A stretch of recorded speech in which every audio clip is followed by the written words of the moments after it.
Oui, évidemment, c'est une préfiguration de l'Église et de ce que l'on va vivre éternellement avec Jésus-Christ, hein.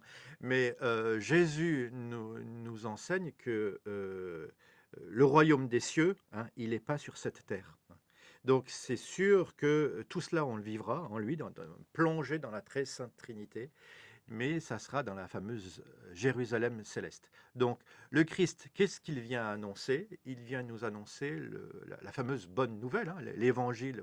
Vous écoutez l'évangile chaque dimanche.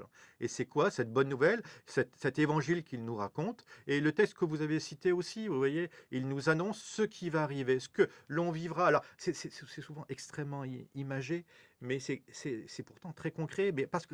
Mais c'est quelque chose qui nous dépasse tellement, nous, simples êtres humains, qu'on a besoin de mettre toute notre intelligence pour essayer de comprendre. C'est pour ça que Jésus prêche à travers des signes, des symboliques.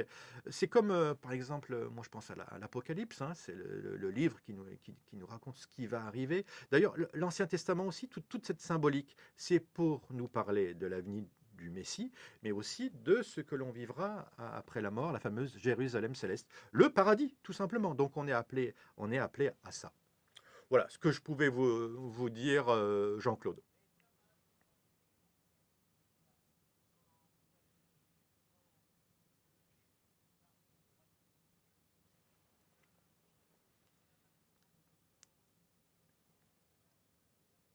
Et oui, et ouais. Ouais, vous avez bien raison, Jean-Claude, c'est ça, ouais, ouais, ouais. Et oui, il n'est pas de ce monde. Sinon, Jésus serait venu avec une armée. Jésus, d'ailleurs, même l'incarnation de Jésus, c'est d'un surprenant. Il ne vient pas établir sur cette terre son royaume. Mais c'est ça qu'on a quand même du mal à le comprendre et à l'entendre. Parce qu'il y a, c'est une certaine, c'est un peu normal, hein. C'est une nostalgie du paradis terrestre que nous avons. Nous voudrions que le royaume soit là sur cette terre. Et alors, d'ailleurs, les publicitaires l'ont compris, hein, ils vous mettent des pubs avec des baobabs et des plages, et c'est comme ça qu'on arrive à vendre, hein, à vendre des choses. Il y a une nostalgie profonde du royaume, mais parce que on a tous besoin de la vie éternelle. Il y a en nous une semence de vie éternelle, et on veut ce paradis.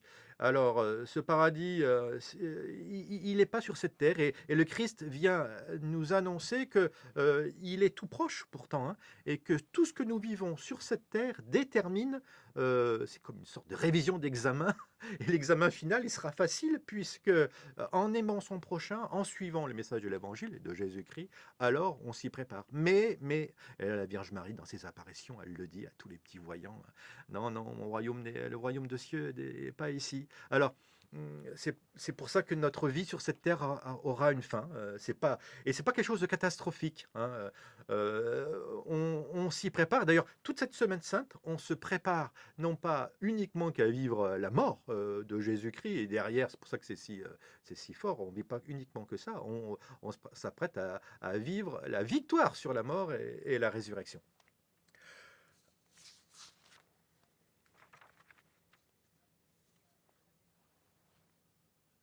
Voilà. Et voilà, vous avez tout compris, Jean-Claude. Merci infiniment de nous avoir appelés. Eh bien, c'est ça, le royaume, il est tout proche, et on va suivre les bons conseils de la Vierge Marie. On fait une petite pause, on prend une chanson, elle s'appelle Entre ciel et terre, et j'ai eu la joie de l'écrire. On l'écoute ensemble.